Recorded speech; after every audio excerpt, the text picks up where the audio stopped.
the tools you use will change as you get closer to your goal, because there's different ways that you can use the tools, as I've said before. But I'm gonna give you a quick example. Let's say your goal is fat loss.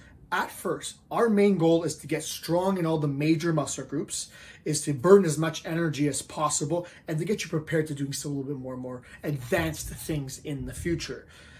So that means you'll get general movements rather than actions. So it might be a pull up, if we can get there, rather than using cable pull down, because one has a little bit more calorie burn than the other. One has a more integration. And integration, isolation, I'll talk about in the future as well.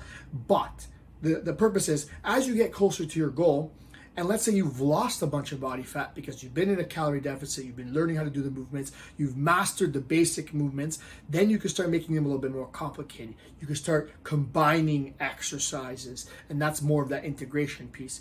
But more importantly is you might start to get into focusing on one muscle at a time. So it might be that you're focusing on the tricep on its own rather than doing as part of a bigger movement like a push-up or a bench press or something like that. And that might mean that you're focusing on the different heads of the tricep. Then you're doing 3 different exercises for all 3 heads of the tricep.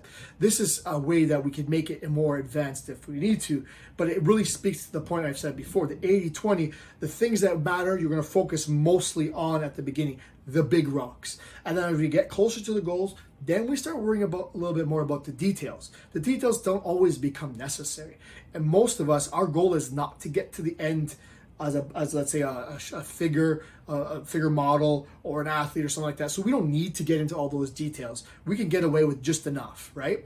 But let's say you were to do that. You start looking at, okay, what makes this part of the muscle contract more than the other 2 parts of the muscle? What action? Is it facing up? Is it facing down? Then you start to focus internally, controlling, trying to get that squeeze to happen. And we can get there. And I don't see there's anything wrong with that. You will see content about this in the future. But I think what it really comes back to is that your use of tools will evolve over time.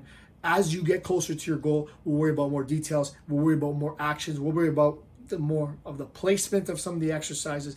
But at first, it's more important to get consistent, use those big muscles, use those big movements, and then we will become more complicated as you come closer to your goal.